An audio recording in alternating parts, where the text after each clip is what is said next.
നീ കഴിക്കുകയോ വഴികളില്ല പിന്നാണ ഭാരത്തോടെ നീ കഴിക്കുകയോ നമ്മുടെ പാദം ചേരുകി പിന്നതിന്റെ ചേരുകി നമ്മുടെ പാദം ചേരുകി പിന്നതിന്റെ ചേരുകി നല്ല സമയം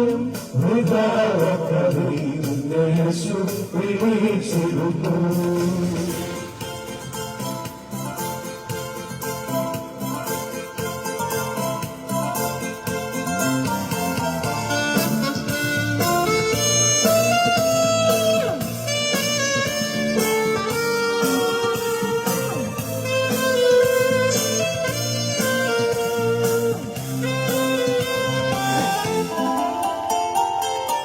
വീടും നിലപ്പോഴും കണ്ണീരുമുറ്റോടും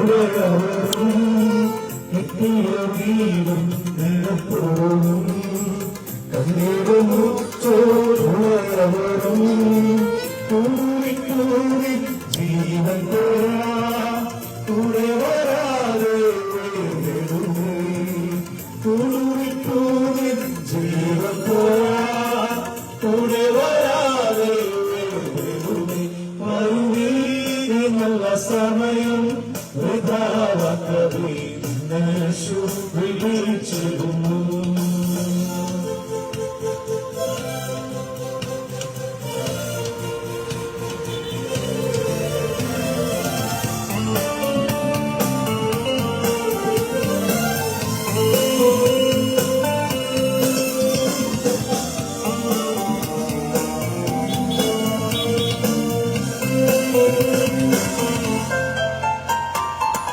ഉന്നതമായ സമം അരുമങ്ങാതെ നയത്തുന്നേ ഉന്നതമായ സമം അരുമങ്ങാതെ മയത്തുന്നേ മരണമൊന്നാലും നിരുമേ മറക്കടേ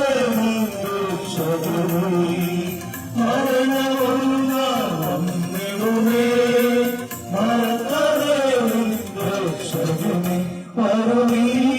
നല്ല സമയം യേശു വിളിച്ചിരുന്നു.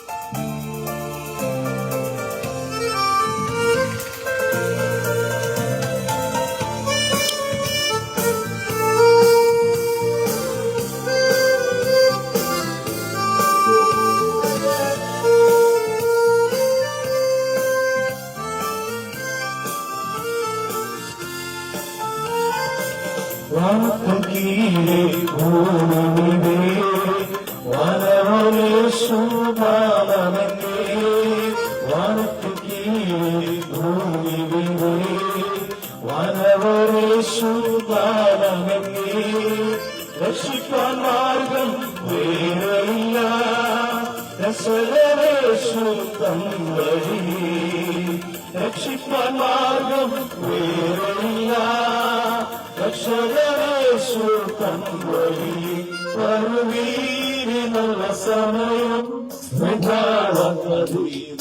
യേശു വിളിച്ചിരുന്നു.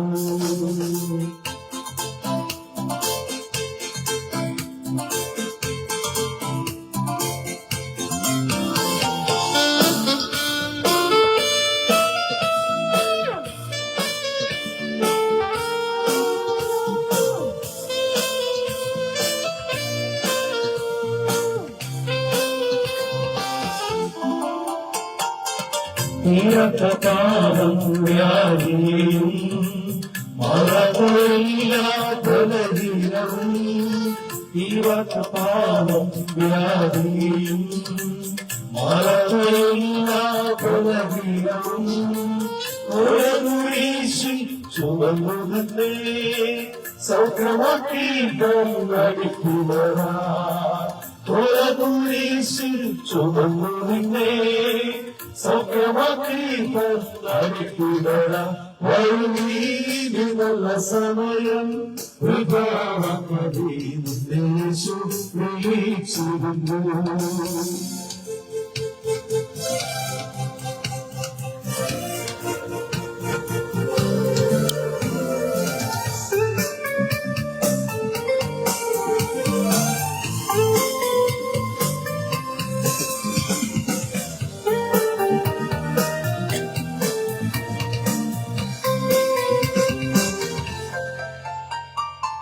സത്യവചനം നിത്യജീവനം നിനക്ക് സത്യവചനം കേൾക്കുക നിത്യജീവനം നിനക്ക് ജീവ പുസ്തകത്തിൽ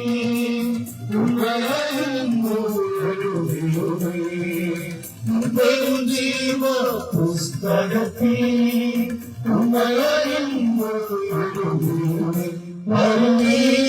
നല്ല സമയം വിളിച്ചിരുന്നു. നല്ല സമയം വിളിച്ചിരുന്നു.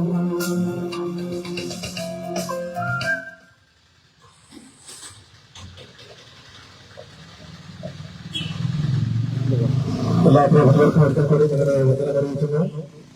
നമ്മുടെ സമൂഹം നേരിടുന്ന വലിയ വിപത്തിനെ കുറിച്ചുള്ള ഒരു ബോധവൽക്കരണ സന്ദേശമാണ് നിങ്ങളുമായി പങ്കുവെക്കാനായിട്ട് ആ സന്ദേശം കൈമാറുന്നതിനായിട്ട് കർത്താവിൽ പ്രസിദ്ധമായിട്ടുള്ള ബഹുമാനായ സുവിശേഷൻ സാറിനെ ഞങ്ങൾ അതിനായിട്ട് സ്വാഗതം ചെയ്യുന്നു. കോട്ടയം ജംഗ്ഷൻ വിവിധ വ്യാപാര സമുച്ചയങ്ങൾ അതുപോലെ ഓട്ടോറിക്ഷയിൽ സേവനം ചെയ്യുന്ന ഞങ്ങളുടെ സഹോദരന്മാർ, വഴിയാത്രക്കാരാക്കി ശ്രദ്ധിക്കുന്ന പ്രിയപ്പെട്ടവർ, ഈ ശബ്ദപരിധികളിൽ ഞങ്ങളെ ശ്രദ്ധിക്കുന്ന എല്ലാ ബഹുമാന്യ ശ്രോതാക്കളും കർത്താവായ യേശു ക്രിസ്തുവിന്റെ നിസ്തുല്യമായ നാമത്തിൽ സ്നേഹത്തിൽ ഞങ്ങൾക്കുള്ള സ്നേഹ വന്ദനങ്ങൾ പ്രാരംഭമായി ഞങ്ങൾ അറിയുന്നു. ഇതിനു മുമ്പ് പല പ്രാവശ്യം ഞങ്ങൾ ഈ സ്ഥലത്ത് വന്നിട്ടുണ്ട്. അത് ഏറ്റവും അതിപ്രധാനമായി എന്റെ ഓർമ്മയിൽ മടങ്ങി വരുന്നത് കൂറ്റിക്കൽ പ്രദേശങ്ങളുണ്ടായ ഒരു ഉരുൾപൊട്ടലിന് അനുബന്ധമായി ഈ സ്ഥലത്തുണ്ടായ സർവനാശ സമയത്താണ്. അന്ന് ഞങ്ങൾക്ക് ഒരു ടീമായി ഇവിടെ കടന്നു വരുവാനും ഞങ്ങളുടെ സഹോദരി സഹോദരന്മാരായ നിങ്ങൾ അനേക ആളുകളെ നേരിട്ട് കാണുവാനും ഞങ്ങളുടെ പരിമിതിക്കകത്ത് ഞങ്ങൾക്ക് ചില ശുശ്രൂഷകൾ ചെയ്യുവാനും ഇടയായത് ഈ സമയത്ത് നന്ദിയോട് ഞങ്ങൾ ഓർക്കുന്നു.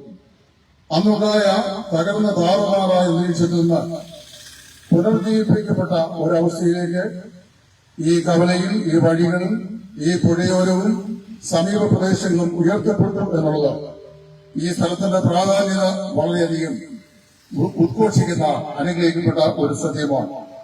ഈ സമയത്ത് നമുക്ക് ആവശ്യമായി അറിഞ്ഞിരിക്കേണ്ട ഒന്ന് രണ്ട് ആത്മീയ സത്യങ്ങൾ ഞങ്ങൾ വിളംബരം ചെയ്യുവാനാണ് ഇവിടെ വന്നിരിക്കുന്നത്. ഒരു സാമൂഹ്യ അവബോധനം എന്നുള്ള നിലയിൽ സാക്ഷര കേരളം, സുന്ദര കേരളം, ദൈവത്തിന്റെ സ്വന്തം നാട്, വിദ്യാഭ്യാസത്തിൽ 1-ാം സ്ഥാനത്ത് നിൽക്കുന്ന സംസ്ഥാനം, സാംസ്കാരിക സ്റ്റേറ്റ് എന്നെല്ലാം അറിയപ്പെടുന്ന ഈ കൊച്ചു കേരളത്തെ ഒരു മഹാവ്യാധി പോലെ വിഴുങ്ങിക്കൊണ്ടിരിക്കുന്ന ഒരു സാമൂഹ്യ വിപത്തിനെ കുറിച്ച് നിങ്ങൾക്ക് എല്ലാവർക്കും ഒരു ബോധവൽക്കരണം നൽകുക എന്നുള്ളതാണ് ഞങ്ങളുടെ ഈ ആഗ്രഹത്തിന്റെ ആത്യന്തികമായ ലക്ഷ്യം. ഈ ദിവസങ്ങളായി വർത്തമാന പത്രങ്ങൾ നമ്മൾ വായിക്കുകയും അതുപോലെ സോഷ്യൽ മീഡിയ, സാമൂഹ്യ മാധ്യമങ്ങൾ വഴിയായി നാം അറിഞ്ഞുകൊണ്ടിരിക്കുകയും ചെയ്യുന്ന ഒരു മഹാസാമൂഹ്യ വിപത്താണ് നമ്മുടെ യുവ തലമുറ ആൺ പെൺ വ്യത്യാസമില്ലാതെ മയക്കുമരുന്നിനും കഞ്ചാവിനും MDMA പോലെയുള്ള രാസവസ്തുക്കൾക്കും അടിമകളായി അവര് നിശേഷം തങ്ങളുടെ ഭാവിയെ സ്വയം നശിപ്പിക്കുന്ന ഭയാനകമായിരുന്ന കാഴ്ച. സ്വന്തം മകൻ, അതും കൗമാരപ്രായമുള്ള മകൻ, തന്നെ പെറ്റുവളർത്തിയ മാതാവിന്റെ കഴുത്തെടുത്ത് കൊല്ലുന്നു. സ്വന്തം മകൻ തന്റെ സ്വന്തം സഹോദരിയെ, അതായത് ആങ്ങളെ പെങ്ങളെ ബലാത്സംഗം ചെയ്യുന്നു. അതുപോലെ അച്ഛനോട് കയർത്ത് അച്ഛന്റെ കഴുത്ത് അടുത്തും കല്ലുകൊണ്ട് നെഞ്ചത്തിടിച്ചും അച്ഛനെ കൊല്ലുന്നു. ഇങ്ങനെയുള്ള സംഭവങ്ങളൊന്നും വാസ്തവത്തിൽ നമ്മുടെ അത് ബാല്യകാലത്ത് അപൂർവമായി നമ്മൾ കേട്ടിട്ടുണ്ടെങ്കിൽ മാത്രമേ ഉള്ളൂ. നിങ്ങളെയൊക്കെ പള്ളിയും പോലെ ഞങ്ങളും ബാല്യം, കൗമാരം, യൗവനം ഇത് മറികടന്നാണ് 60+, അതായത് 60-അപ്പുറത്തുള്ള സീനിയർ സിറ്റിസൺ ഏജിലേക്ക് എത്തിച്ചേർന്നിട്ടുള്ളത്. ഞങ്ങളുടെയൊക്കെ മാതാപിതാക്കളുടെ മുമ്പാകെ നിവർന്നു നിന്ന് മുഖത്തു നോക്കി അത്യാവശ്യത്തിന് 10 രൂപ കടം ചോദിക്കാൻ പോലും ആ കാലത്ത് പേടിയായി. അതിന് ഞങ്ങൾ സഹായം അഭ്യർത്ഥിക്കുന്നത് ആ കാലഘട്ടം ഇങ്ങനെയുള്ള മാതാവിനെയാണ്. അമ്മയെ നിർബന്ധിച്ച് അച്ഛനെ കൊണ്ട് 5 രൂപ വേണമെങ്കിൽ ഭയാശങ്കയോട് വാങ്ങിയിരുന്ന ആ കാലം എല്ലാം ഓടിപ്പോയി. ഇന്ന് നമ്മുടെ യുവതലമുറ എങ്ങോട്ടാണ് പാലായനം ചെയ്തുകൊണ്ടിരിക്കുന്നത്? ആശയില്ലാത്ത, പ്രത്യാശയ്ക്ക് വകയില്ലാത്ത, വളരെ ദുഃഖകരമായ ഒരു സാമൂഹിക വ്യവസ്ഥിതിക്കും വിദ്യാഭ്യാസ വ്യവസ്ഥിതിക്കും സാംസ്കാരിക വ്യവസ്ഥിതിക്കും മനഃശാസ്ത്ര വിചക്ഷണന്മാർക്കും സാമൂഹിക പരിഷ്കർത്താക്കൾക്കും ആർക്കും തന്നെ നന്നാക്കാൻ കഴിയാത്ത ഒരു മാനസികാവസ്ഥയിലേക്ക് നമ്മുടെ യുവതലമുറ വഴിതെറ്റി ആടി അലിഞ്ഞ് ഉയർന്നു. ഇവിടുത്തെ ഹൈസ്കൂളുകൾ, അതുപോലെ കോളേജ് മുതലായ സ്ഥലങ്ങളിൽ അതിന് സമീപമുള്ള കടകളിലൊക്കെ നമ്മുടെ പോലീസ് ഡിപ്പാർട്ട്മെന്റ്, എക്സൈസ് വകുപ്പും അരിച്ചു പറക്കി അവിടെയെങ്ങാനും കഞ്ചാവോ അതുപോലെ MDMA ഇങ്ങനെയുള്ള സാധനങ്ങൾ വിൽപ്പനയ്ക്കായി വെച്ചിട്ടുണ്ടോ? അവിടെ വന്ന് ആരാണ് ഈ കുഞ്ഞുങ്ങൾക്ക് ഇതൊക്കെ കൊടുക്കുന്നത്? ഈ വ്യാപാര സ്ഥാപനങ്ങൾക്കും അതുപോലെ നമ്മുടെ കുഞ്ഞുങ്ങൾക്കും, നിഷ്കളങ്കരായ നമ്മുടെ കുഞ്ഞുങ്ങൾക്കും മധ്യേ ഇടനിലക്കാരായി പ്രവർത്തിക്കുന്ന ആളുകൾ ആരാണ്?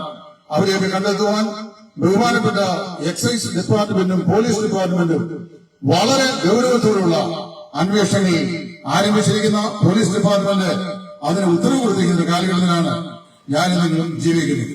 പ്രിയമുള്ളവരെ, നമ്മുടെ യുവതലമുറയെ നമ്മൾ സ്കൂളുകളിലേക്ക് അയക്കുന്നു.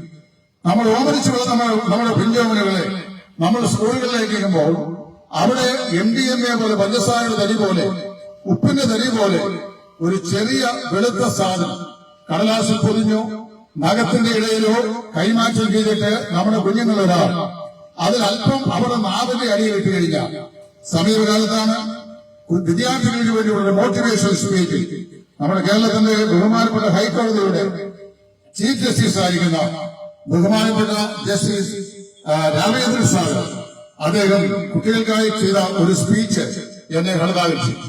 ഇത് യൂട്യൂബിൽ കിടപ്പുണ്ട്. ലക്ഷക്കണക്കിന് ആളുകൾ ഇതിനോടകം അത് കേട്ട് കഴിഞ്ഞു. ബഹുമാനപ്പെട്ട ജസ്റ്റിസ് ദേവൻ രാമേന്ദ്രൻ അവർ പറയുക, ഒരു പ്രാവശ്യം ഒരു വിദ്യാർത്ഥി ഈ MDMA പോലെയുള്ള ഈ വിഷദ്രാവക വസ്തു ഒരു തരി അവരുടെ നാക്കിന്റെ അടിയിലിട്ടാണ്, അതല്ലെങ്കിൽ മയക്കുമരുന്ന് മാസ്മരിക ശക്തിയുള്ള ഈ മരുന്ന് ഒരു പ്രാവശ്യം സിരകളിലേക്ക് ഇഞ്ചക്ട് ചെയ്താൽ എന്താണ് സംഭവിക്കുന്നത് എന്ന് അദ്ദേഹം പറയുന്നു. അദ്ദേഹം പറയുകയാണ്, 24 മണിക്കൂറിനുള്ളിൽ ഇത് എടുക്കുന്ന വിദ്യാർത്ഥികൾ തികച്ചും മാസ്മരികമായ നിലയിൽ ഈ പറയപ്പെട്ട മയക്കുമരുന്നിന്റെ മായാവലയത്തിൽ അമർന്നിരിക്കും. ലോകത്തിലാർക്കും അവനെയോ അവളെയോ രക്ഷിക്കാനായിട്ട് സാധിക്കുകയില്ല. 24 മണിക്കൂറിനുള്ളിൽ 7 മണിക്കൂർ കഴിയുമ്പോൾ അന്തരീക്ഷത്തിൽ കൂടി പക്ഷി പറക്കുന്ന പോലെയുള്ള അനുഭൂതിയാണ് ഇത് എടുക്കുന്ന ആളുകൾക്കുണ്ടാകുന്നത്. ഏതോ ഒരു മാസ്മരികമായ ലോകത്തേക്ക് എടുക്കപ്പെട്ട അനുഭൂതിയെ പ്രദാനം ചെയ്യുന്ന ഈ വിഷവസ്തു സിരകളിലേക്ക് ആവഹിക്കുകയോ നാട്ടിന്റെ അടിയിൽ അത് ഇടുകയോ ചെയ്താൽ ഉണ്ടാകുന്ന നൈമിഷികമായ സുഖരതികൾക്ക് വേണ്ടി എന്ത് ഹീനപരമായ കൃത്യം ചെയ്തു നമ്മുടെ കുഞ്ഞുങ്ങൾ പണമുണ്ടാക്കുവാനും ഈ മദ്യത്തിനും മയക്കുമരുന്നിനും അതുപോലെയുള്ള MDMAയ്ക്കും അടിമകളായി തരുവാനും അവർ വ്യഗ്രത കാണിക്കുന്നു. ഇതൊരു സാമൂഹ്യ തിന്മയാണ്. ഏറ്റവും ഭയാനകമായി നാം ഭയപ്പെടേണ്ട ഒരു മാരക വ്യാധിയാണ്. ക്യാൻസറിനേക്കാൾ അധികം മനുഷ്യനെ കൊല്ലാക്കൊല ചെയ്യുന്ന ഈ മഹാവ്യാധിയെ പിടിച്ചെടുക്കുവാൻ നമ്മുടെ സാമൂഹ്യ വ്യവസ്ഥയ്ക്ക്, നമ്മുടെ നിയമ വ്യവസ്ഥയ്ക്ക്, അതുപോലെ നിയമപരിപാലകരായിരുന്ന പോലീസ് ഡിപ്പാർട്ട്മെന്റിന് ഒരു പരിധിവരെ മാത്രമേ സാധിക്കുകയുള്ളൂ എന്ന് പറഞ്ഞു കഴിഞ്ഞാൽ അത് അതിശയിക്കേണ്ട ആവശ്യമില്ല. നമ്മുടെയൊക്കെ കുഞ്ഞുങ്ങൾ സ്കൂളിൽ നിൽക്കുമ്പോൾ അവരുടെ സ്കൂൾ ബാഗ് തുറന്ന് അതിനകത്തുള്ളത് എന്താണെന്ന് പരിശോധിക്കുവാൻ മാതാപിതാക്കൾ അത്രമാത്രം നിർബന്ധിതരാകുന്ന ഒരു കാലഘട്ടത്തിലാണ് ഞാൻ നിങ്ങൾ ജീവിക്കുന്നത്. ഈ പ്രത്യേകമായ സാഹചര്യത്തിൽ നമ്മുടെ കുഞ്ഞുങ്ങളുടെ ആസുരമായ ഭാവിയെ തകർത്ത് പരിപ്രമാക്കുന്ന ഇതുപോലെയുള്ള പൈശാചികമായിരുന്ന പരിശ്രമങ്ങൾ എന്താണെന്ന് വളരെ വ്യക്തമായി കണ്ടെത്തി അതിന് ഒരു പരിഹാരം ഉണ്ടാക്കുവാൻ കഴിയുന്നില്ല എങ്കിൽ നാളെയുള്ള നാളുകളിൽ കൊലപാതകങ്ങളും കൂട്ടബലാത്സംഗങ്ങളും ഈ ദൈവത്തിന്റെ പ്രതീക്ഷ എന്ന് വിളിക്കപ്പെടുന്ന ഈ കൊച്ചു കേരളത്തിൽ ഇപ്പോൾ തന്നെ 10 മടങ്ങ് 50 മടങ്ങ് വളർന്ന് വർദ്ധിച്ച് സാമാന്യ ബോധമുള്ള മനുഷ്യരോട് ജീവിക്കാൻ കഴിയാത്ത ദുസ്ഥിതി സംജാതമാകും എന്നൊരു സന്ദേഹമില്ല. അതുകൊണ്ട് തന്നെ ഞങ്ങളുടെ സമയം, സാവകാശങ്ങൾ, ആരോഗ്യം, ധനം ഇതെല്ലാം ചെലവഴിച്ചുകൊണ്ട് ഇതുപോലെയുള്ള നാൽക്കവലകളിൽ ഞങ്ങള് ആളുകൾക്ക് സാമൂഹ്യമായി അവബോധനം നൽകിക്കൊണ്ടിരിക്കുകയാണ്. ഇത്തരം മഹാവിപത്തുകളിൽ നിന്ന് മനുഷ്യനെ രക്ഷിക്കുവാൻ മനുഷ്യന്റെ സാമൂഹ്യ വ്യവസ്ഥകൾക്കോ വിദ്യാഭ്യാസത്തിനോ മനഃശാസ്ത്രത്തിനോ സാംസ്കാരികതയ്ക്കോ അല്ലെങ്കിൽ മനുഷ്യൻ മുടക്കുന്ന മുതൽമുടക്കുകളായ ബഹുലമായ സാമ്പത്തിക മുതൽമുടക്കുകൾക്കോ ഒന്നും സമ്പൂർണമായി സാധിക്കത്തില്ല. നമ്മുടെ കുഞ്ഞുങ്ങൾക്ക് വിദ്യാഭ്യാസം ഇല്ലാത്തതുകൊണ്ടല്ല അവർ ഈ കാര്യങ്ങളൊക്കെ ചെയ്യുന്നത്. സമീപകാലത്ത് ഞാൻ വിദ്യാസമ്പന്നനായിരുന്ന ഇവിടുത്തെ TRIPIT എന്ന് പറഞ്ഞാൽ ഇന്ത്യൻ ഇൻസ്റ്റിറ്റ്യൂട്ട് ഓഫ് ടെക്നോളജിയുടെ TRIPIT പോസ്റ്റ് ഗ്രാജുവേഷൻ ചെയ്ത ഒരു മനുഷ്യന്റെ ദയനീയമായ കഥന ഞാൻ വായിച്ചു. അത് ഒരു ബഹുമാനപ്പെട്ട ഉയർന്ന പോലീസ് ഉദ്യോഗസ്ഥനാണ് അത് വിവരിച്ചത്. ഈ മനുഷ്യന് അതായത് ഒരിക്കല് ഇരിങ്ങാലക്കുട റെയിൽവേ സ്റ്റേഷനിൽ എത്തുമ്പോൾ ഇരിങ്ങാലക്കുട റെയിൽവേ സ്റ്റേഷനിൽ വെച്ച് തന്നെ കണ്ട ഒരു മനുഷ്യൻ, വളരെ വേഗത്തിൽ ഒരു മനുഷ്യൻ ഓടി തന്നെ മുമ്പിൽ നിന്ന് മറയുന്നതായി ഉൾവലിയുന്നതായിട്ട് അദ്ദേഹത്തിന് തോന്നി. താടി വളരെ നീട്ടി വളർത്തിയിട്ടുണ്ട്, വളരെ മോശപ്പെട്ട ഒരു വസ്ത്രം ധരിച്ചിരിക്കുന്നു, മുടി നീട്ടി വളർത്തിയിരിക്കുന്നുണ്ട്. അദ്ദേഹത്തിന്റെ മുഖം എവിടെയോ ഓർമ്മയിൽ വന്നിരിക്കുന്നതായി അദ്ദേഹത്തിന് തോന്നി. അദ്ദേഹം വളരെ വേഗത്തിൽ അടുത്ത് ചെന്ന് കഴിഞ്ഞപ്പോൾ തന്നോടുകൂടെ BSc-യിൽ ഫസ്റ്റ് റാങ്ക് വാങ്ങി പാസ്സായ തന്റെ ക്ലാസ്മേറ്റ് ആയിരുന്ന സ്നേഹിതനാണ്. ദേഹമെല്ലാം മെലിഞ്ഞ് മുഖത്തിന്റെ ശോഭ നഷ്ടപ്പെട്ട് വളരെ നികൃഷ്ടമായ നിലയിൽ താടി വളർത്തി തലമുടി ഹിപ്പിയെ പോലെ വളർത്തി നികൃഷ്ടമായ വസ്ത്രം ധരിച്ച് അരസുബോധമുള്ളവനായി അതുപോലെ സുബോധം വളരെ നഷ്ടപ്പെട്ട മനുഷ്യയെ പോലെ അദ്ദേഹത്തെ കണ്ടു. ഇദ്ദേഹം ഓടിച്ചെന്നു അദ്ദേഹത്തെ ആശ്ലേഷിച്ചു. അദ്ദേഹത്തിന്റെ ഓർമ്മകൾ പുതുക്കി അദ്ദേഹത്തിന്റെ ക്ലാസ്മേറ്റ് ആയിരുന്നു ഉയർന്ന പോലീസ് ഉദ്യോഗസ്ഥരെ പറഞ്ഞ് പരിചയപ്പെടുത്തി. വേഗത്തിൽ അദ്ദേഹത്തെ കൂട്ടിക്കൊണ്ടുവന്ന് അദ്ദേഹത്തിന് ആവശ്യമായ പ്രഥമ ശുശ്രൂഷകൾ ചെയ്തു ഒരു ബോധവൽക്കരണത്തിനായി ശ്രമിച്ചു. പ്രിയമുള്ളവരെ, ഞാൻ പറയുന്നത് ശ്രദ്ധിച്ചു കേൾക്കണം. അദ്ദേഹം പറയുകയാണ്, അദ്ദേഹത്തിന് ഇന്ത്യ ഗവൺമെന്റിന്റെ ചുമതലയിലുള്ള TRIPIT-യിൽ തന്നെ ഉയർന്ന ശമ്പള സ്കെയിലുള്ള ഒരു നിയമനം ലഭിച്ചു. ഒരു ഉന്നതമായ സ്ഥാനത്ത് അദ്ദേഹം ആരോപണാക്കപ്പെട്ടു.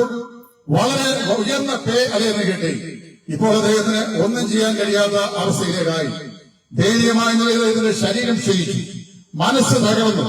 വീട്ടില് അവന്റെ പിതാവിനെ കോണ്ടാക്ട് ചെയ്തപ്പോൾ നിങ്ങളുടെ മകനെ ഇന്ന സ്ഥലത്ത് വെച്ച് കണ്ടെത്തി കൂട്ടിക്കൊണ്ടുപോകുന്നു പറഞ്ഞപ്പോൾ എനിക്കങ്ങനെ ഒരു മകനില്ല എന്ന് ആ പിതാവ് ചങ്ക പിളർന്ന് ഈ പോലീസ് പറഞ്ഞു.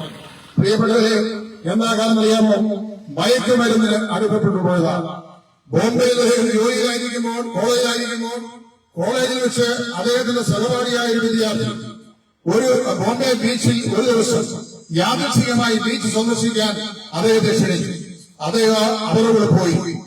ആദ്യത്തെ ഒരു തരി മയക്കുമരുന്ന് അദ്ദേഹം മനസ്സോടെ എടുക്കുവാൻ സഹപാഠികളായ ആളുകൾ അദ്ദേഹത്തെ നിർബന്ധിച്ചു.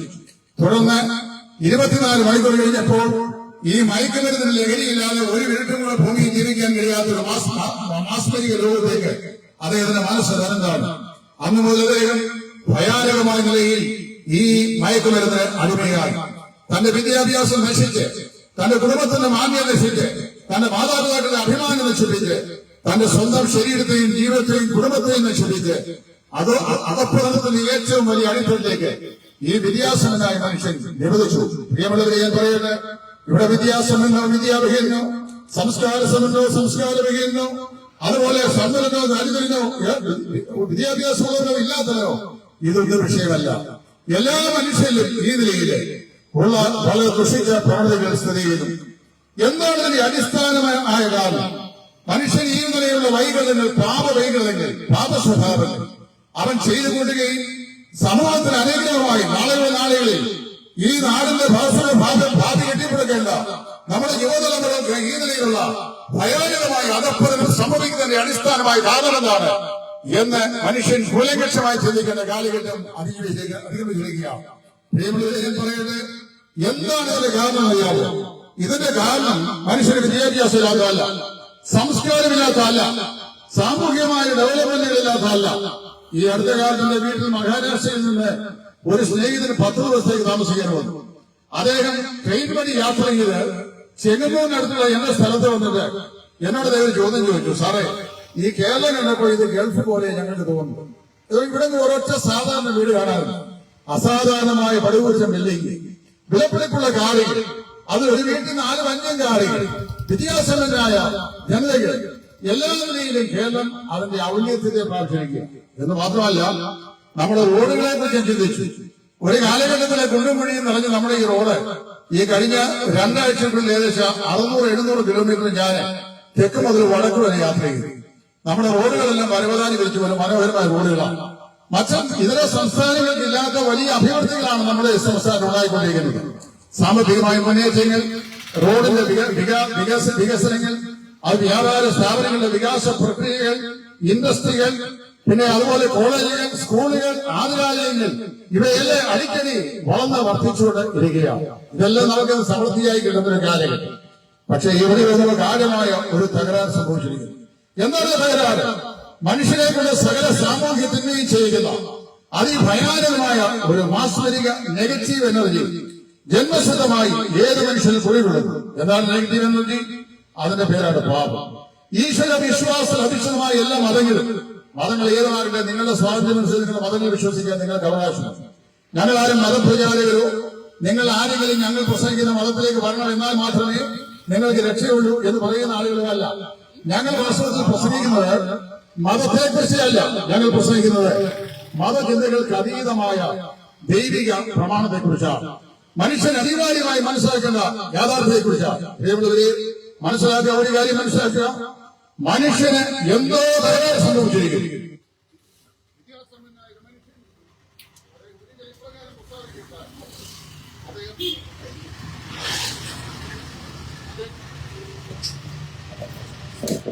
അദ്ദേഹം പറയുകയുണ്ടായി, ദൈവത്തെ കൊണ്ടല്ലാതെ മറ്റാരെയും കൊണ്ടും തൃപ്തിപ്പെടുത്താൻ കഴിയാത്ത ഒരു തികഞ്ഞ ശൂന്യത ഏത് മനുഷ്യന്റെയും ഹൃദയത്തിലുണ്ട്.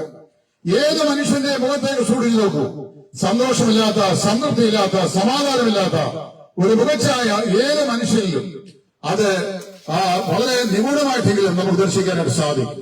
എന്താണ് മനുഷ്യന്റെ അടിസ്ഥാനമായ പ്രശ്നം? അവന്റെ അടിസ്ഥാനമായ പ്രശ്നം അവന് പണമില്ല, വിദ്യാഭ്യാസമില്ല, സംസ്കാരമില്ല, വീടില്ല, കാറുകളില്ല, ജീവിത അനുകൂല സാഹചര്യങ്ങളില്ല എന്നുള്ളതല്ല. അവന്റെ അടിസ്ഥാനപരമായ പ്രശ്നം അവന് സമാധാനമില്ല, സന്തോഷമില്ല എന്നുള്ളതാണ്. അവന്റെ അടിസ്ഥാനപരമായ പ്രശ്നം എന്ന് പറയുന്നത് അവനെ കൊണ്ട് ഈ പറയപ്പെട്ട എല്ലാ സാമൂഹിക തിന്മകളും ചെയ്യുന്നത് എന്താണെന്നറിയാമോ? അവനിൽ വസിക്കുന്ന പാപമാണ്. പാപവും പാപകർമ്മോഹം പാപാത്മാ പാപസംഭവം എന്നാണ് എഴുത്ത്. അപ്പം ജന്മനാലും കർമ്മനാലും മനുഷ്യൻ പാപിയായ മനുഷ്യൻ. നമ്മുടെ നാട്ടിൽ പറഞ്ഞല്ലുണ്ട്, പാപി ചെല്ലുന്നതെല്ലാം പാതാളം. മനുഷ്യനെ പാപി എന്ന് വിളിക്കുന്നതാണ് ഏറ്റവും വലിയ പാപം എന്നാണ് ഒരിക്കലെ ഇടമറുകൾ അവർ പറഞ്ഞത്. അങ്ങനെയല്ല, മനുഷ്യൻ പാപിയാണ്. മനുഷ്യൻ പാപിയല്ലെങ്കിൽ ഇവിടെ വേണ്ടാത്ത 2 കാര്യങ്ങൾ ഞാൻ ഓർപ്പിക്കാം. ഒന്ന്, ഇവിടെ പറയപ്പെടുന്ന ഈ കൂട്ടിക്കവരെയും ധാരാളം വ്യാപാര സ്ഥാപനങ്ങളുണ്ട്.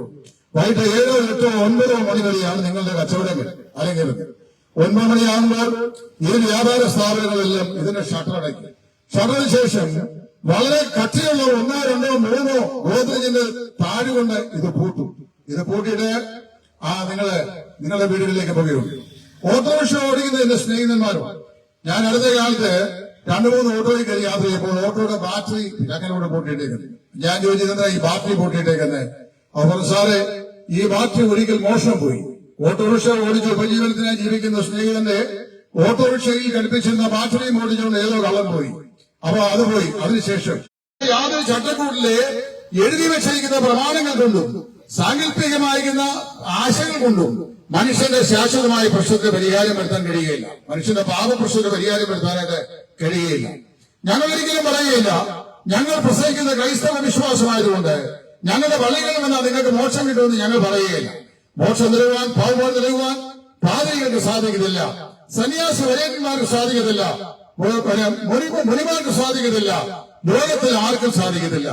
പാപത്തിന്റെ പരിഹാരം വരുത്തുവാൻ ലോകത്തിലെ ഒരു മനുഷ്യന്റെ യാതൊരു കർമ്മകാണ്ഡങ്ങൾ കൊണ്ടും മനുഷ്യന് സാധിക്കത്തില്ല. അങ്ങനെയാണെങ്കിൽ വാസ്തവത്തില് ഇവിടെ ബുദ്ധിവയസ്സാകുന്ന ആളുകളുടെ അപര്യാപ്തത കൊണ്ടാണോ ഇവിടെ ആളുകൾ ഈ നിലയിലുള്ള സകലവിധമായ അനിഷ്ടതകളും ചെയ്ത് കൊണ്ടുപോയിക്കൊണ്ടിരിക്കുന്നത്? അപ്പൊ അതിന് കാരണം എന്താ വെച്ച് കഴിഞ്ഞാൽ, ഈ പറയപ്പെട്ട എല്ലാ സാമൂഹ്യ തിന്മകളെയും മനുഷ്യനെ കൊണ്ട് ചെയ്യിക്കുന്ന ഏതോ ഒരു നെഗറ്റീവ് എനർജി മനുഷ്യനിലുണ്ട്, അതാണ് പാപം. വിശുദ്ധ വേദപുസ്തകത്തിൽ പറയുന്നു, ഇതാ ഞാൻ അകൃത്യത്തിലൂടെയായി പാപത്തിൽ എന്റെ അമ്മയെ നീ ഗർഭധരിച്ചു. പ്രിയ സ്നേഹിതരെ, കൂട്ടിക്കൽ നിവാസികളെ, ഞാനും നിങ്ങളും അതിന്റെ അസ്ഥിയും നസ്ഥയും മാംസം മാംസമായ സഹോദരി സഹോദരന്മാരെ, നാം എല്ലാവരും പാപികളാണ്. പാപം ഇല്ലാതെ ലോകത്തിൽ ജനിച്ച് ജീവിക്കുന്ന ഒരു മനുഷ്യനുമില്ല. എല്ലാവരും പാപം ചെയ്ത് ഒരുപോലെ ദൈവദേശരാജരായിട്ടിരിക്കുന്നു എന്ന് വിശുദ്ധ വേദപുസ്തകം പറയുന്നു. അപ്പോൾ എല്ലാ മനുഷ്യനും പാപം ചെയ്തെങ്കിൽ പാപത്തിന് ന്യായമായൊരു വേതനമുണ്ടെന്ന് നമ്മൾ പറയുന്നു. എന്താണ് പാപത്തിന്റെ വേതനം? നമ്മുടെ നാട്ടിൽ ഏതെങ്കിലും നിയമവ്യവസ്ഥയ്ക്ക് വിരോധമായുള്ള തെറ്റുകൾ ചെയ്താൽ ആ തെറ്റ് ചെയ്ത ആളുകളെ പോലീസ് വന്ന് പിടികൂടി അവരെ പോലീസ് സ്റ്റേഷനിൽ കൊണ്ടുപോകും. അവരെ അവർക്കെതിരെ കേസ് തയ്യാറാക്കും. ഗൗരവമുള്ള വകുപ്പാണ് അവർ ലംഘിച്ചെങ്കിൽ ഇന്ത്യൻ നിയമവ്യവസ്ഥയുടെ പേരിൽ കോഡ് ഇത്രയും നമ്പർ അത് വെച്ച് പോലീസ് കേസ് കോടതിയിലേക്ക് ചാർജ് ചെയ്യും, പ്രതിയെ റിമാൻഡിലാക്കും. കാരണം ഇവിടെ ഒരു നിയമമുണ്ട്, നിയമ വ്യവസ്ഥതയുമുണ്ട്. കഴിഞ്ഞ ദിവസം അമേരിക്കൻ ഐക്യനാടുകളിലൊക്കെ ചെന്ന ശേഷം അവിടെ നിന്നുകൊണ്ട് അമേരിക്കയിലെ ആളുകൾക്ക്, അവിടുത്തെ പൗരന്മാർക്ക് അല്ലെങ്കിൽ രാജ്യത്തിന് വിരോധമായി മുദ്രാവാക്യം വിരോധിച്ച ചില ആളുകളെ അവിടുന്ന് ഗവൺമെന്റ് പായ്ക്ക് ചെയ്തു. അപ്പൊ നമ്മുടെ സെൻട്രൽ ഗവൺമെന്റ് ഒരു ഉത്തരവ് പുറപ്പെടുവിച്ചു. അതാത് രാജ്യങ്ങൾ, ഇന്ത്യയിൽ നിന്ന് അതാത് രാജ്യങ്ങളിലായി കുടിയേറി അവിടെ പാർത്തു വരുന്ന ഇന്ത്യയിലെ പൗരന്മാർ തങ്ങളായിരിക്കുന്ന രാജ്യത്തിന്റെ നിയമവ്യവസ്ഥകൾ സമ്പൂർണമായി അനുസരിച്ചുകൊണ്ട് അതിനെ വിധേയപ്പെടുത്തിക്കൊണ്ട് മുമ്പോട്ട് പോകണം എന്ന് കേന്ദ്ര ഗവൺമെന്റ് സർക്കുലർ പുറപ്പെടുവിച്ചു. നമ്മുടെ ഈ രാജ്യത്ത് നിൽക്കുവാനും സംസാരിക്കാനും പ്രവർത്തിക്കാനും നമുക്ക് അത്യാവശ്യമായ കാര്യങ്ങൾ ചെയ്യാനും നിയമത്തിന്റെ വ്യവസ്ഥയ്ക്കകത്തും സ്വാതന്ത്ര്യമുണ്ട്. അതിന്റെ അതിർവരം കിടക്കുമ്പോഴാണ് അത് നിയമലംഘനമായി മാറുന്നത്. പ്രിയമുള്ളവരെ, അതുപോലെ തന്നെ നമുക്ക് നമ്മുടെ ഈ രാജ്യത്ത് നിന്ന് ലക്ഷക്കണക്കിന് ആളുകളാണ് അറേബ്യൻ നാടുകളിൽ പോയി ജോലി ചെയ്ത് കോടാനുകോടി പണം അറേബ്യൻ നാടുകളിൽ നിന്ന് പൊന്നാക്കി ഇവിടെ കൊണ്ടുവന്ന് സമ്പന്നരായി ജീവിക്കുന്നു. നമ്മൾ അവിടെ ചെല്ലുമ്പോൾ ആ രാജ്യങ്ങളുടെ നിയമാവലി കൃത്യമായി അനുസരിച്ചുകൊണ്ട് വേണം നമ്മൾ അവിടെ ജീവിക്കാൻ. അല്ലെങ്കിൽ പോലീസ് നമ്മളെ ചോദ്യം ചെയ്യും, നമുക്കെതിരെ കേസ് ചാർജ് ചെയ്യും, കോടതിയില് വ്യവഹരിക്കപ്പെടും. നാം കുറ്റക്കാരെന്ന് കണ്ടെത്തിയാൽ കടുത്ത ശിക്ഷ നൽകും. ചില റിപ്പോർട്ട് ചെയ്തു എന്ന് പറയാം. ഞാൻ പറഞ്ഞതിന് കാരണം മനുഷ്യന്റെ അടിസ്ഥാനപരമായ പ്രശ്നം അവൻ പാപിയാണ് എന്നുള്ളതാണ്. പാപിയായ മനുഷ്യന് അവന്റെ പാപത്തിന്റെ ന്യായമായ ഒരു ശിക്ഷയുണ്ട്. ആ പാപത്തിന്റെ ന്യായമായ ശിക്ഷയാണ് മരണം എന്ന് പറയുന്നത്. ഇന്ന് വരെ മനുഷ്യ മസ്തിഷ്കത്തിന് പിടികൊടുത്തിട്ടില്ലാത്ത ഒരു പ്രതിഭാസം ഈ പ്രപഞ്ച സീമയിൽ ഒളിച്ചിരിപ്പുണ്ടെങ്കിൽ അതിന്റെ പേരാണ് മരണം എന്ന് പറയുന്നത്. 3 അക്ഷരങ്ങളും ഒരനുസ്വാരമുള്ള ഒരു പദം മരണം. ശാസ്ത്രം ഉപയോഗിക്കൂ, ശാസ്ത്രമേ, എന്തുകൊണ്ട് മനുഷ്യൻ മരിക്കുന്നു? ശാസ്ത്രം പറയും പ്രകൃതിയുടെ പ്രകൃതിയാണ്. മതങ്ങളോട് ചോദിക്കൂ, മതങ്ങളെ, മനുഷ്യൻ എന്തുകൊണ്ട് മരിക്കുന്നു? മതങ്ങൾ മൗനം പാലിക്കും, ചോദ്യം ഉണ്ടാകും. വിശുദ്ധ ബൈബിളിനോട് ചോദിക്കൂ, മനുഷ്യൻ എന്തുകൊണ്ട് മരിക്കുന്നു? ബൈബിൾ പറയും പാപത്തിന്റെ ശമ്പളം മരണമത്രേ, ഒരിക്കൽ മരിക്കുകയും പിന്നെ ന്യായവതിയും ദൈവം മനുഷ്യർക്കായി നിയമിച്ചിരിക്കുന്നു. അപ്പൊ ഈ മനുഷ്യൻ കഴിഞ്ഞ കാലങ്ങളിൽ 1300 ഗ്രാം തൂക്കമുള്ളവരെ തലച്ചോറുകൊണ്ട് അതിന്റെ വലിപ്പം കൊണ്ട് പ്രപഞ്ച സീമയെ ശാസ്ത്രത്തിന്റെ ബലിഷ്ഠമായ കാര്യങ്ങൾ ഒതുക്കിയിരിക്കുക. അറിയാമല്ലോ, 289 ദിവസം ഇവിടെ നിന്ന് ഭൂമിയിൽ നിന്ന് 400 കിലോമീറ്റർ അപ്പുറത്ത് മനുഷ്യൻ സൃഷ്ടിച്ച കൃത്രിമ സ്പേസ് സ്റ്റേഷൻ, ആ സ്റ്റേഷനിൽ കുടുങ്ങിപ്പോയ 4 മഹാന്മാർ, അതിലൊരു വനിതയുണ്ടായിരുന്നു, സുനിത വില്യംസ്. അവര് 8 വർഷത്തെ താമസനാണ് അവിടെ സ്പേസിലേക്ക് പോയത്. അവർ പോയ പേടകം മടങ്ങി ഭൂമിയിലേക്ക് സുരക്ഷിതമായി ഇറക്കുവാൻ കഴിയാത്ത സ്ഥിതിയുണ്ട് എന്ന് മനസ്സിലാക്കി 289 ദിവസം അവർ ആ സ്പേസ് സ്റ്റേഷനിൽ കഴിഞ്ഞു. എല്ലാം ദൂരമായി അവർ കഴിഞ്ഞു. കഴിഞ്ഞ ദിവസം ഇവിടെ ട്രംപ് ഗവൺമെന്റ് പ്രത്യേകമായി ഇലോൺ മസ്കിന്റെ സ്പേസ് എക്സ്പോയിൽ കൂടി കടത്തിവിട്ട അയച്ച പേടകത്തിലൂടെ അവരെ സുരക്ഷിതരായി ഭൂമിയിൽ കൊണ്ട് ഇറക്കി. ഞാൻ പറയട്ടെ, ചന്ദ്രനിലേക്ക്, സ്പേസ് സ്റ്റേഷനിലേക്ക് ആളുകളെ അയക്കുവാൻ, ചന്ദ്രനിലേക്ക് അപ്പോളോ 11 ബഹിരാകാശ പേടകം അയക്കുവാൻ, ചൊവ്വയിലേക്ക് പരിവേഷ ഉപഗ്രഹങ്ങൾ അയക്കുവാൻ, മസ്തിഷ്കം മറിഞ്ഞിട്ട് ശസ്ത്രക്രിയ ചെയ്യുവാൻ, ടെസ്യൂബ് ശിശുവിന് ജന്മം കൊടുക്കുവാൻ, ക്യാൻസറിന്റെ അടിസ്ഥാന കാരണക്കാരായ കോശങ്ങളെ കണ്ടെത്തുവാൻ, മനുഷ്യന്റെ ജനിതകമായ സ്വഭാവഘടനയുടെ രഹസ്യം ദൈവം ഒളിച്ചു വെച്ചിരിക്കുന്ന DNA കീറിമുറിച്ച് ജനിതക താക്കോൽ എന്താണെന്ന് അണിനിരത്തി അവ ഇതാണെന്ന് പറയുവാൻ ഒക്കെ 1300 ഗ്രാം തൂക്കമുള്ള മസ്തിഷ്കത്തിന്റെ ഉടമസ്ഥനായ മനുഷ്യൻ കഴിഞ്ഞിട്ടുണ്ട്. പക്ഷെ ഇന്ന് വരെ മരണത്തെ നിർവചിക്കുവാൻ മനുഷ്യന് കഴിഞ്ഞിട്ടില്ല. ശാസ്ത്രം ഇതുവരെ തൃപ്തികരമായി അതിനെ നിർവഹിച്ചിട്ടില്ല. ഞാൻ നിങ്ങൾ ഒരു ദിവസം മരിച്ചേ മതിയാവുകയുള്ളൂ. പാപത്തിന്റെ വിഴുപ്പ് കെട്ടി ചുമന്നുകൊണ്ട് പാപഭാഷകളാൽ ബന്ധിക്കപ്പെട്ട നിരാശരായി ഇന്ന് യാത്ര ചെയ്തുകൊണ്ടിരിക്കുന്ന സകലവിധ അസന്മാർഗീയ അധാർമ്മ പ്രവർത്തനങ്ങൾക്കും നമ്മെ പ്രേരിപ്പിച്ചുകൊണ്ടിരിക്കുന്ന അടിസ്ഥാന സ്വഭാവമായ പാപത്തിന്റെ പാശങ്ങളാൽ ബന്ധിക്കപ്പെട്ട മനുഷ്യൻ ഒരു ദിവസം എന്ത് ചെയ്യും? പാപത്താൽ ഈ ലോകത്തെ വിട്ട് മരണത്താൽ മാറ്റപ്പെടും. മരണപ്പെട്ട് കഴിയുമ്പോൾ മരണത്തിന്റെ അപ്പുറത്ത് രണ്ട് സ്ഥലങ്ങളുണ്ടെന്നാണ് വിശുദ്ധ വേദപുസ്തകം അസന്നിഗ്ധമായി പ്രഖ്യാപിക്കുന്നത്. ഒന്ന് നിത്യമായ യാതനാസ്ഥലം അല്ലെങ്കിൽ നരകം, രണ്ട് നിത്യമായ സന്തോഷം അല്ലെങ്കിൽ സ്വർഗം. ഇത് രണ്ടും രണ്ട് യാഥാർത്ഥ്യങ്ങളാണ്, അല്ല കേവലം സാങ്കല്പിക കഥകളല്ല. ചില ആളുകൾ പറയാറുണ്ട് ഇവിടെ തന്നെയാണ് സ്വർഗം, ഇവിടെ തന്നെയാണ് നരകം. അല്ല, ഇതിന്റെ അപ്പുറത്ത് സ്വർഗമുണ്ട്, ഇതിന്റെ അപ്പുറത്ത് നരകമുണ്ട്. ഭാവി ചെന്നെത്തുന്ന സ്ഥലത്തിന്റെ പേരാണ് നരകം അല്ലെങ്കിൽ പാതാളം. ഭാവിയായ മനുഷ്യൻ ഭാവിയായി ജനിച്ച് ഭാവിയായി ജീവിച്ച് ഭാവിയായി മനുഷ്യ ബൈബിൾ പറയുന്നു അവന്റെ അവസാനം നിത്യമാകുന്ന യാതനാസ്ഥലം, ഒരിക്കലും കെടാത്ത തീയിൽ ചാകാത്ത പുഴു ഞെരിയുന്ന ഭയാനകമായ നരകാഗ്നി, അതാണ് മനുഷ്യന് വേണ്ടി കാത്തിരിക്കുന്നത്. പ്രിയമുള്ളവരെ, എന്നാൽ ഈ ഭൂമിയിൽ ഒരിക്കൽ പാപികളായി ജനിച്ചവരെങ്കിലും പാപത്തിന് ദൈവിക പദ്ധതി പ്രകാരം പരിഹാരം പ്രാപിച്ച മനുഷ്യൻ അവൻ മരിച്ചാൽ മരണത്തിന് അവനെ കീഴ്പ്പെടുത്താൻ കഴിയുകയില്ല. മരണത്തിന്റെ അപ്പുറത്തേക്കുള്ള ഭാഗ്യമായ പ്രത്യാശയിൽ നിത്യമായ ശാന്തിയിൽ സമാധാനത്തിൽ മനുഷ്യന്റെ ആത്മാവ് എത്തിച്ചേരും എന്ന് വിശുദ്ധ വേദപുസ്തകം പറയുന്നു. ഞാൻ വാക്കിൽ ദീർഘിപ്പിക്കുന്നില്ല. മരണം സുരക്ഷിതമാണ്, സമയം നിശ്ചയമില്ല. നമുക്കെല്ലാവർക്കും അറിയാം, ലോക ചരിത്രത്തിൽ മരിക്കാൻ ആഗ്രഹിക്കാതെ ജീവിക്കാൻ ആഗ്രഹിച്ച ദീർഘകാലം ഇനി ഭൂമി ജീവിച്ചിരിക്കണമെന്ന് ആഗ്രഹിച്ചുകൊണ്ട് ശരീരത്തിൽ നിരവധി പ്ലാസ്റ്റിക് സർജറികൾ മറ്റും ചെയ്യുകയും അതുപോലെ മണിക്കൂറുകൾ ഇടപെട്ട് ഉന്നതന്മാരായ വിശുദ്ധവരന്മാരെ കൊണ്ട് ശരീരത്തിൽ ഏതെങ്കിലും നിലയിലുള്ള രോഗങ്ങളുണ്ടോ എന്ന് നിരന്തരമായി പരിശോധിച്ചുകൊണ്ടിരുന്ന അമേരിക്കൻ സംഗീത ലോകത്തെ പ്രശസ്തനായ പോപ്പ് മ്യൂസിക് കാരനായിരുന്ന മൈക്കിൾ ജാക്സൺ അദ്ദേഹം പറഞ്ഞത് ഏറ്റവും കുറഞ്ഞ 180 വർഷമെങ്കിലും ഈ ഭൂമി ജീവിക്കുന്നതാണ്. ഇവിടുത്തെ യേശുദാസ് പാടിയ പാട്ടുണ്ട്, ഇവിടെ ഇതുപോലുള്ള മനോഹരമായ ചന്ദ്രകളവും താഴ്ന്നുറങ്ങും തീരം എന്ന് പറയുന്ന മനോഹരമായ പാട്ട്. അപ്പം ഇവിടെ ഇനി ഒരു എണ്ണം കൂടെ തരുമ്പോഴാണ് അദ്ദേഹം പാടിയിട്ടുള്ളത്. ഏതോ ഭാവനാസമ്പന്നായ കവികൾ എഴുതിയിട്ട് സംഗീത ലോകത്തിന് കൊടുത്തിട്ട് സംഗീതം പകർന്ന നമ്മുടെ ഗാനഗന്ധർവനായ യേശുദാസ് പാടി എവിടെ തന്നെ ഇനി കുറെ കാലം കൂടെ ജീവിക്കാം. മൈക്കിൾ ജാക്സൺ പറഞ്ഞത് ഏറ്റവും കുറഞ്ഞത് 180 വർഷം ജീവിക്കണം.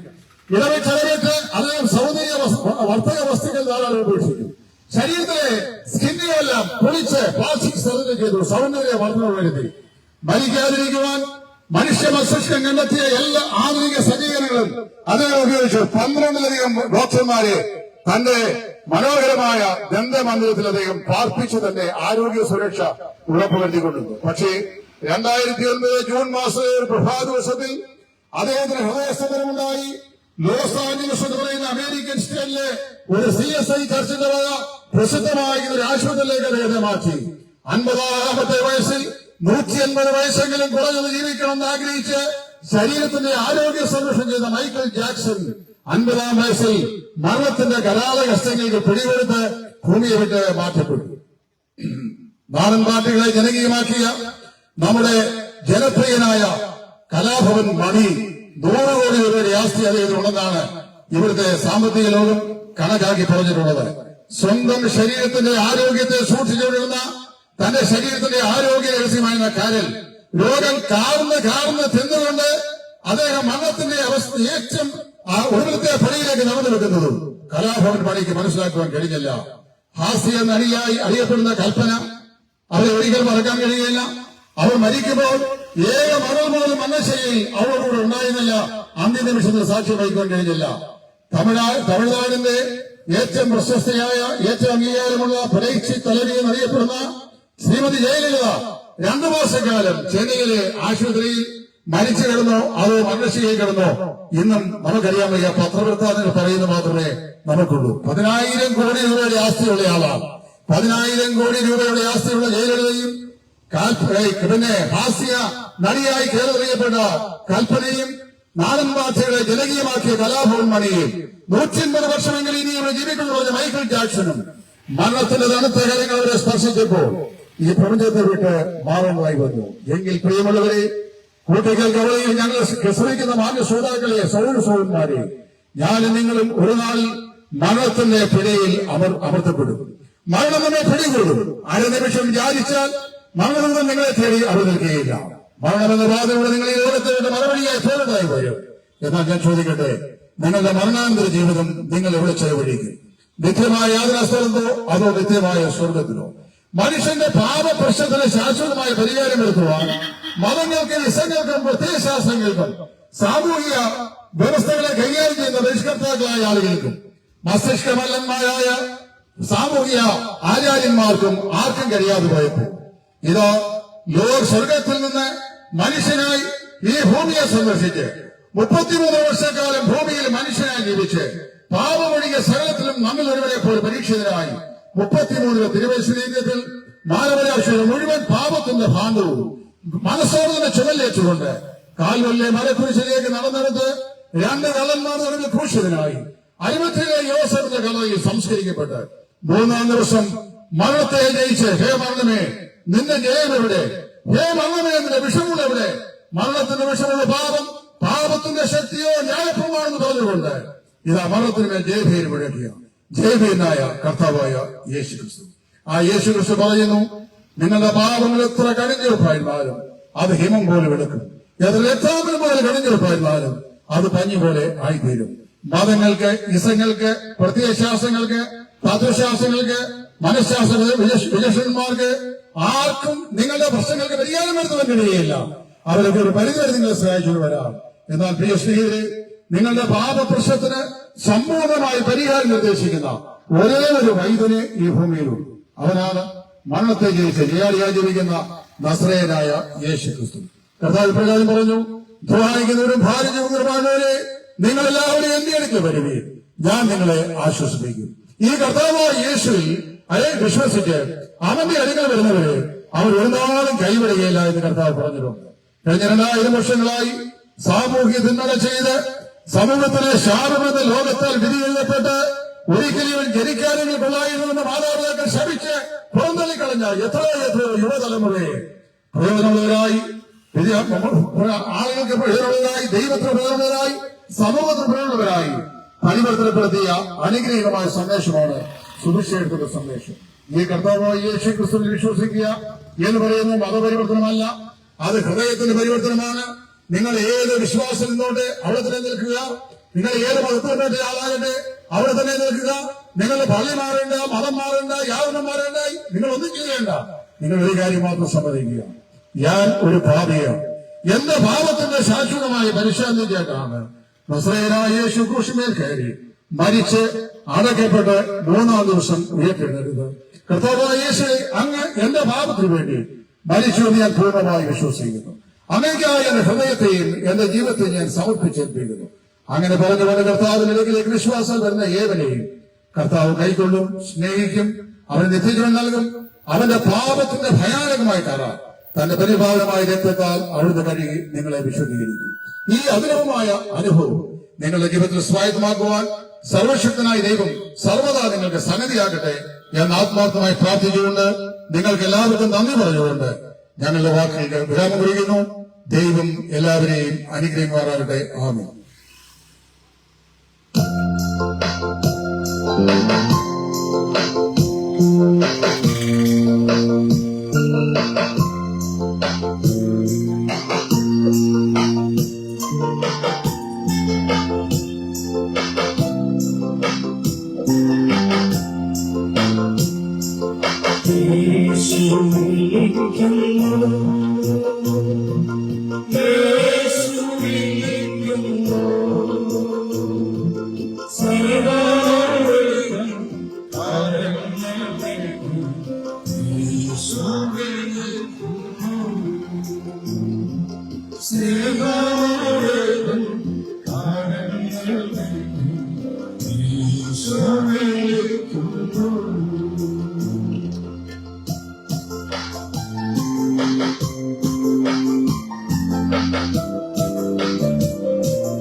കാലങ്ങൾ നീട്ടി യേശു വിളിക്കുന്നു.